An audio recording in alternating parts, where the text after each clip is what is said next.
So the big question is this: what is life like on tour when you're playing professional golf? Sometimes it's good and sometimes it's tough. That's the question, and this is the podcast that's going to give you the answer. Welcome to Tales of the Tour on Stock Shot Secrets. All right, we are back for another episode of Tales from the Tour with my beloved wife, Les, and we are getting ready to have a baby. We're going to be parents soon. We're going to have our little bundle of joy, our bun in the oven. All right, so we left with some tournaments, some Q school, a Canadian Q school. Unfortunately, I had to fire a caddy in the middle of the event. And I think now we're heading back home. I'm playing on the All-American Tour again, right? A little bit of Pepsi, some Gateway stuff, so on and so forth. Down. But now we're having different thoughts of like, what are we going to do? How are we going to be parents? What are we going to do? So we start researching. Are we going to have our baby? We start watching some documentaries. Well, we're going to have them.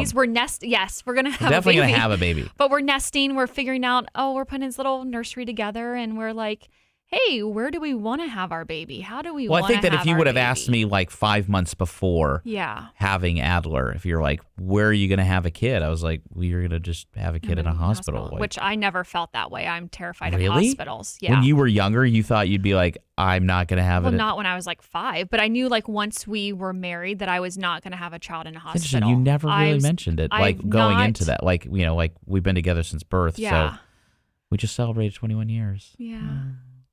But I don't like hospitals. Hospitals terrify me. Hospitals are great if you need to go to the hospital.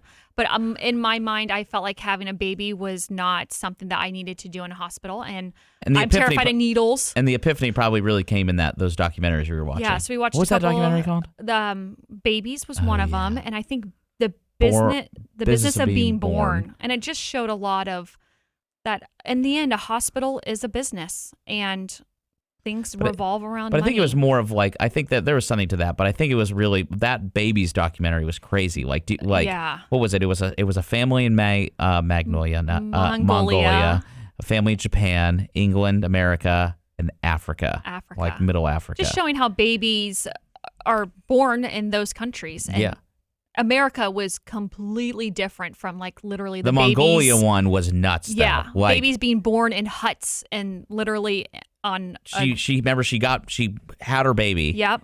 Threw it on a moped. Yeah. Drove to the hut that's in the middle of a field. This is like the day after the baby's born. Yeah. Drove to a hut, a yurt in the middle of Mongolia. Uh-huh. And then a couple of days later, she leaves to go to work and leaves the baby with a babysitter. But it's not a human. It's a rooster. Rooster is babysitting the kid. Mongolia is pretty primitive. So, they live in a yurt. It has a dirt floor. They have like one bed, and she's out milking the goats in the yard.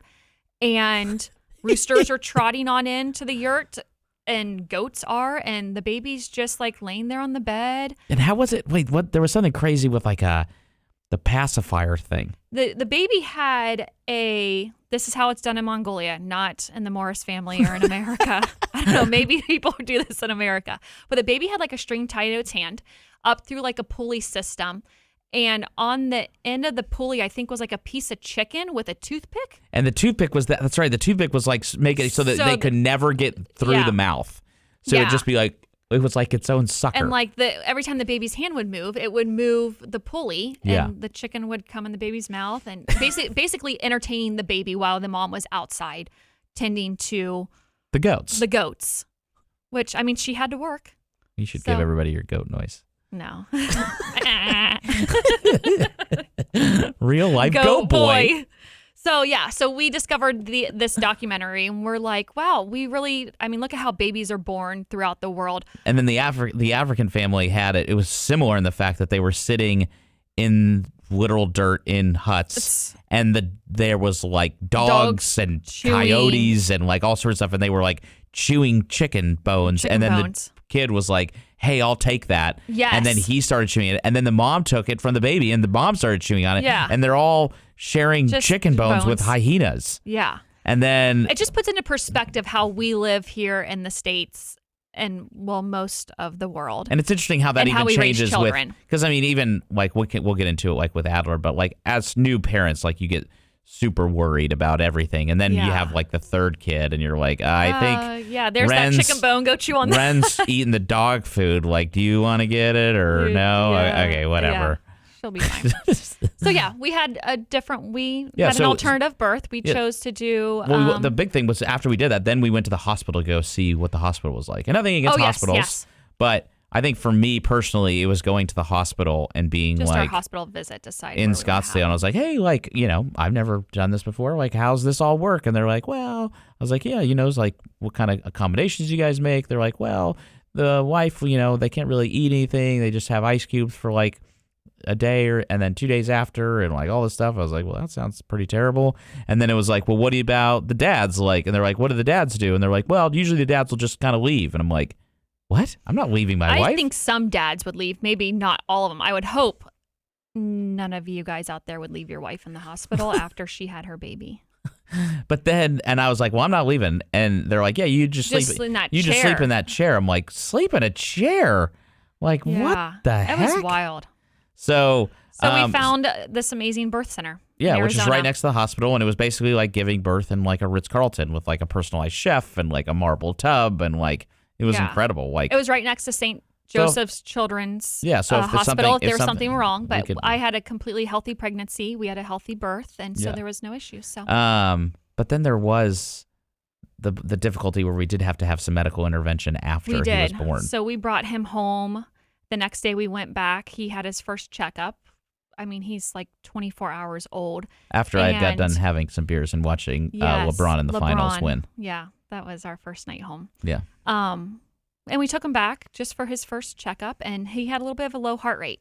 So our midwives and our nurse said, hey, St. Joseph's is right here. So we hopped on over, took him into the hospital, and that was really hard. We spent 2 days there.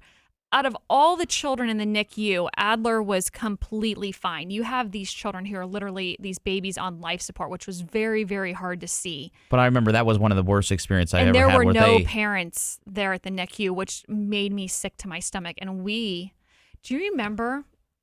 So we were in the NICU. It was bradycardia, which is just low heart rate. He has no heart issues now. It was just he happened to have a low heart rate right after he was born. But we left and to go grab some food in the hotel or in the hospital cafeteria. And we run into our midwife who was there chatting with someone else. And we hear a baby cry, and we knew instantly that it was Adler. Yeah. And for having him for only a day, 36 hours, and we knew his cry already, and we ran back. Hey guys, I hope you are enjoying this episode of the Stock Shot Secrets podcast. If you are enjoying it, be sure to like this episode. Be sure to subscribe so you can always see when they're coming out. And most importantly, if you would be so kind to be able to share this podcast with other passionate golfers who are trying to get better and build stock shots, because it grows through you sharing it. Thank you so much for tuning in. And now back to Stock Shot Secrets. But we were kind of a little bit of nervous parents. Yeah, well, I mean, I remember them doing it and kind of like in some sense, wow, it was fine. They rushed him in and like right away, and they started like hooking him up to all that stuff. And I could still see it in my brain. Like that is the worst feeling. It was very as hard. A parent. It's like, man, can I just take your place? Like that sucks. But he was completely fine. No issues. We were there for 2 days. We went home with a little heart monitor on him, and he was completely fine. But terrible very, experience. Very hard. But then, do you remember? So we head home, and now it's like 110 degrees. It's 110 degrees. It was 117 the day he was born, I think. Yeah. It was pretty hot. But we're home for it's like his third day he's alive. And we were like, let's go for a walk. Oh, yeah. And as we're walking. First time out for a walk. A drunk driver slams into this concrete barrier at our apartment. Like 10 feet in front of us. Kyle literally picked up the entire stroller, and it's the stroller with the car seat. And that's when car seats were, I think they're still heavy, but they're like as heavy as this computer. Car seats were super heavy. Took the entire thing, runs straight up the stairs to our apartment. And I think that's when anxiety kind of set in, and it was like we're in control of this life. Yeah, I have a child that I am 100% in charge of. Yeah. And that was tough. Right. But then we had to start packing up. Because, if you have a kid and you're fresh parents, what sounds like a really good idea is packing up a car 2.5 weeks after they're born and driving across the country. Like, why wouldn't you do that? Yeah. Which is what we did. You know, one thought I had when we brought him home too was like literally, I remember walking into our house and thinking, wait, so they actually like, I think this was actually leaving the birth center. I remember thinking, so we just take him home.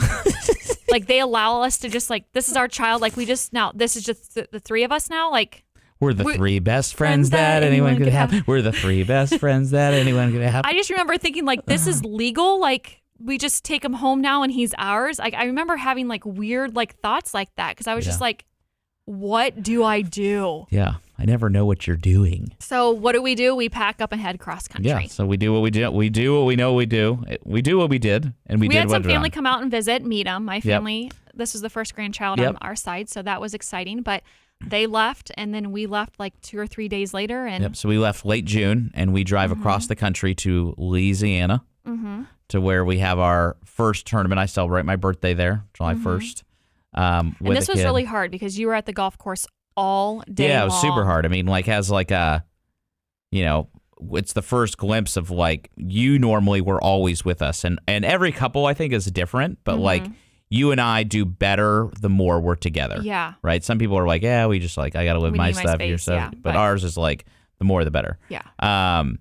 And as a tour player, right, like it's hard because like on a Thursday, Friday, for example, there's a split of you either have an early tee time and a late tee time. So it's like early Thursday, late Friday, or late Thursday, early Friday. So if it was an early late, I would go to the course. So let's say I was teeing off at 8 a.m. I'm up 3 hours before my tee time. That was standard. So I'm up at 5. I'm trying to get ready, right? And then with not waking Adler, and I'm at the course leaving at 5.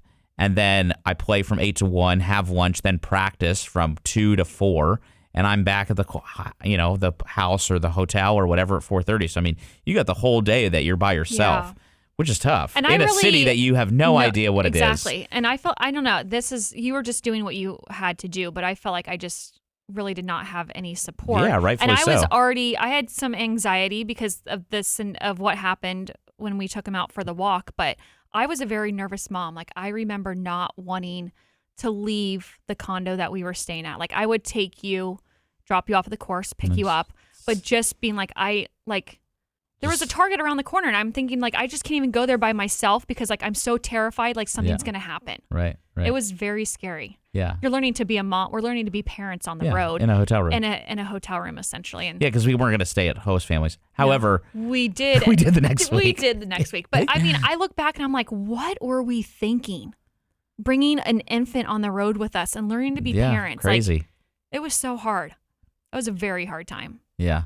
So, but the next week we stay in an old home that's like 125 years old in Mississippi. I feel like that's one of my favorite places. Like just this picture. It was a rainy day and they had a beautiful front porch. You love a porch. How much do you love a porch? I love a good porch, especially when it's raining. Yeah. But this beautiful old antebellum home. Yeah. And it was nice to stay with a family. Yeah, and the guy that we were staying with, Jay, another player, he was staying there. He had just had a kid too, so we would go out and ride the Razor, and you would stay back, and vice versa. And the Razor was sweet. It was like this. We didn't take the baby on the Razor. Yeah, it was like a go-kart that goes 60. And they had this huge, big property back in a farm. Yeah, it was gorgeous. Very pretty. Yeah, it was nice to stay with people while we had a little one. Yeah. But the good news is while this was very hard, and we can probably break here, but coming back to the next episode, this is where I have probably one of the greatest experiences personally as a golfer that I've ever had, which is coming up in August of that year. So we're in July, and this next month was one of the highlight of learning experiences that I've ever experienced. So we'll probably let's stop there. We'll pick it up for Tales of the Tour on that episode. But thank you guys so much for tuning in, hearing our journey. I know our kids love it. Yeah. They like to hear about their stories. They love listening to these things. So hopefully you guys do too. And thank you guys so much for tuning in.